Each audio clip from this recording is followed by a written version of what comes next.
Announcers may be great at calling matches in the WWE, well, sometimes anyway, but they are not so great at competing in them. Watch as legendary announcers like Jim Ross and Michael Cole step into the ring to take on elite superstars like Triple H and John Cena. It's sloppy wrestling filled with lowbrow humor and a ton of one-sided beatdowns. Don't say we didn't warn you. Before you watch, click subscribe. You'll join our notification squad and be the first to know of new content. 1. The whipping match. When multiple people apply for a job, the position is usually decided on skills and experience. Not in the WWE. Back in 2003, the main Monday Night Raw announcing team was decided in a special country whipping match. Jim Ross took on Jonathan Coachman in the match where each competitor was armed with a short leather whip. The violent swings of the whip did little to hide their poor wrestling skills. As Ross chased the coach around, Chris Jericho and Al Snow provided humorous commentary to help make up for the lack of actual wrestling. Ross took the whipping for a majority of the match until he reversed course with a quick low blow. Then the coach had his shirt ripped off, and Ross got back at him with a ton of whips of his own. Eric Bischoff tried to come and help JR, but Ross quickly knocked him off the apron. One barely recognizable Stone Cold Stunner later, and Ross got the pin on the coach. He won the commentary job for him and his longtime partner Jerry Lawler. The coach may not have the Raw commentary job anymore, but he's doing pretty well for himself with an anchor gig at ESPN.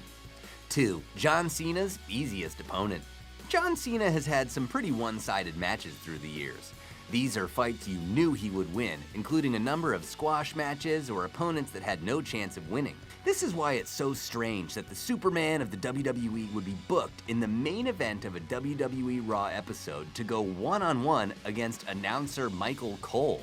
It's like Superman taking on Calendar Man. It's just too much. A quick attitude adjustment would have been enough to please fans, but this battle got the full match treatment. It wasn't enough for Cena to toss Cole around the ring like a rag doll. He stripped Cole down to his underwear and beat him up some more. Then he decided to spray a fire extinguisher all over him and douse his whole body in barbecue sauce. If this wasn't bullying, then I don't know what is. Cena had all the time in the world to pin Cole, but he dragged the thing out. Lord Tanasi, remember him? Did a quick run-in attack, but Cena easily recovered, delivered an attitude adjustment, and pinned Cole for the obvious victory. Fans may have loved seeing Cole finally get his, but the whole thing felt a little odd when Cena is supposed to be such a clean-cut good guy character. 3. Jerry the King Lawler vs. Michael Cole. Thanks to the WWE Network, you now have access to all your favorite WrestleMania matches. Hulk Hogan vs. Andre the Giant, The Undertaker vs. Shawn Michaels, The Rock vs. Stone Cold. One match that should be completely erased from the network is the WrestleMania 27 match between Jerry Lawler and Michael Cole. WWE Superstars fight all year long to get a spot on the biggest card of the year, and there is over 30 minutes wasted on this pile of garbage. Not even using Stone Cold Steve Austin as the special guest referee could have saved this horrendous match. For months, Cole talked trash behind his announcer's booth, and it became so bad he was placed in a protective clear casing. The tensions grew between Lawler and Cole so much that a match was scheduled between the two. The match would have been better suited as a pre-show exclusive, but it was placed right in the middle of the card. Michael Cole got the technical victory via disqualification in the huge mess of a match. At least Austin delivered a Stone Cold Stunner to everyone involved.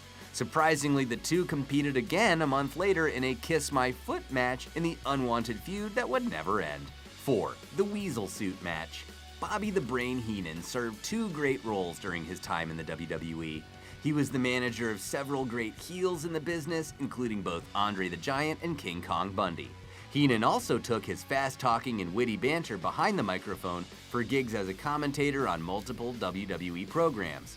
During the late 1980s, Heenan found any way to take verbal shots at the Ultimate Warrior, sabotage his matches, or send opponents his way.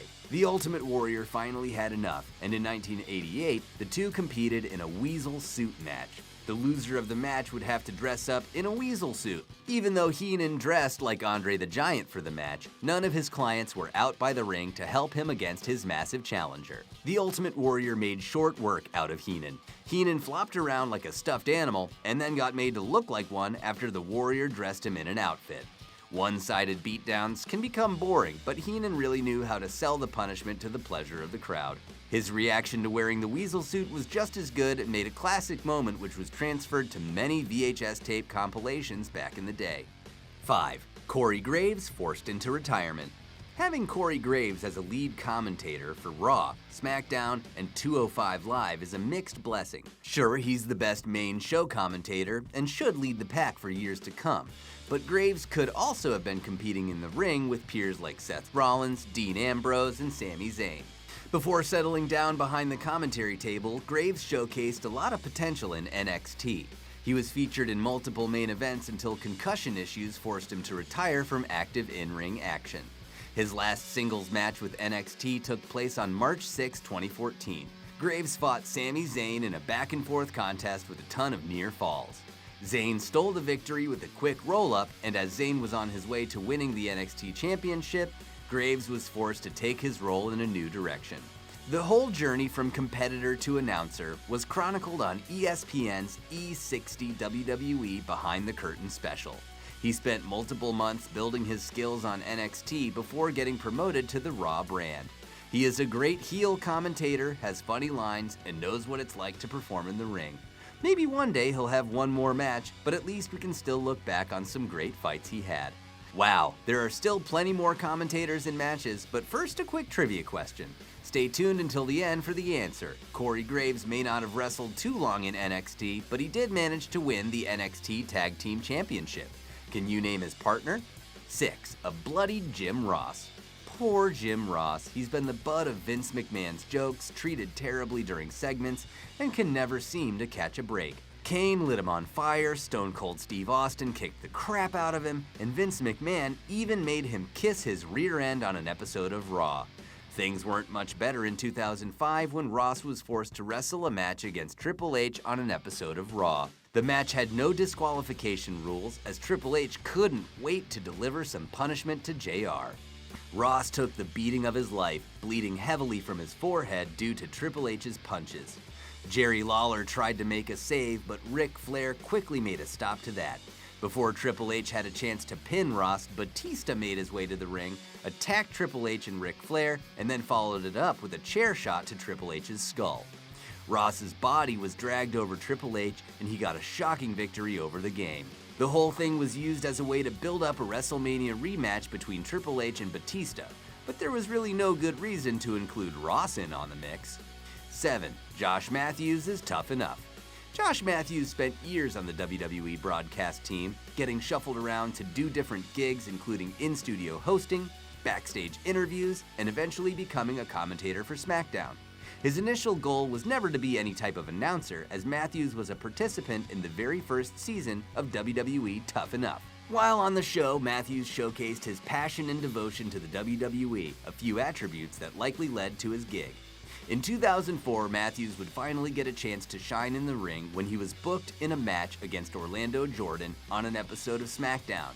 In a build-up to the 2004 Survivor Series pay-per-view, the WWE champion JBL stood in the corner of Jordan, while JBL's challenger, Booker T, accompanied Matthews to the ring.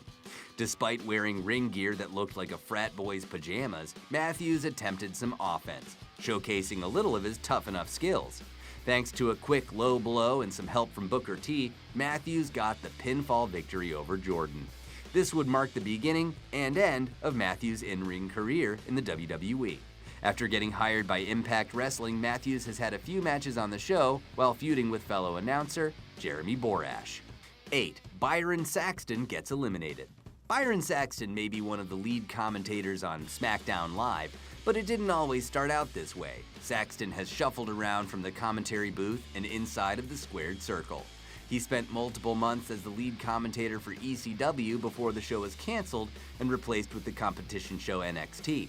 After spending a few years in training, Saxton joined the 4th season of NXT and has Chris Masters represent him as a coach. Saxton wrestled numerous times while on NXT, including a match against Ted DiBiase Jr. and multiple tag team matches. He was eliminated in the 10th week of the show, losing out to the winner Johnny Curtis, or better known as Fandango.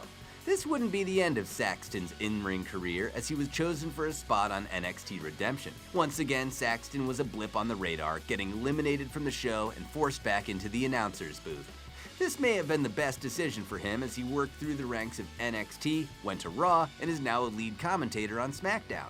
He probably just wants everyone to forget his double failure on the various NXT seasons. As well as his horrendous finisher. What is that? 9. Tables, ladders, and commentators. For some reason, Jerry Lawler is often the biggest target when it comes to wrestlers looking for some cheap heat. Countless times, heel characters have prodded Lawler, got in his face, and challenged him to a match. This has been seen with Gregory Helms, Ted DiBiase Jr., and Dolph Ziggler, among others. After The Miz won his first WWE Championship, he also caused problems with Lawler, and the war of the words between the two led to a tables, ladders, and chairs match for the championship. After years and years of wrestling, the TLC match against The Miz was Lawler's very first WWE Championship match. It's just too bad he was 61 years old at the time. A lot of close calls were booked into the match, with Lawler nearly climbing to the top of the ladder on multiple occasions. He even walloped The Miz off the top rope and sent him crashing through a table below. Thanks to the help of Alex Riley and Michael Cole, Lawler was stopped from grabbing the title, and The Miz retained after he nailed Lawler in the skull with the championship. Despite the bad ending, the crowd went nuts for the match, and Lawler proved that at 61, he still has what it takes to compete in the WWE. 10. Michael Cole plays the game. Michael Cole should never be competing in a WWE ring, but time and time again, he has been booked in ridiculous matches against other commentators and WWE Superstars. On an episode of Raw in 2011, Triple H made his big on-screen return to deliver a State of the WWE address. During this time, he announced that Jim Ross would be hired back to the announcer's table. Michael Cole was furious at the decision and verbally lashed out at Triple H over it. Triple H took things calmly, gave Cole the night off from commentating, and then booked him to a match. Without any proper ring gear to wear, Triple H loans Cole a set of his own trunks. Coming out to Triple H's music and even spitting his water, the whole thing was a mockery. Cole's opponent for the night was Zack Ryder. Ryder made quick work of Cole, delivering his Rough Rider finisher and ending the match rather quickly. The whole thing seemed kinda pointless and didn't really play off for laughs like it should have. Even if it was used as a way to help Ryder get over with fans, there are much better ways to go about it. Thanks for watching. Now it's time for your trivia answer. Corey Graves teamed with Neville to win the Tag Team Championship in NXT. They held the titles for multiple months before losing them to the Ascension. There you have it. What was your favorite match involving a WWE commentator? Are there any we missed? Do you like it when commentators wrestle? Let us know in the comments section below. Don't forget to like this video, share it, and subscribe to The Sportster on YouTube so you can stay up to date with our awesome videos.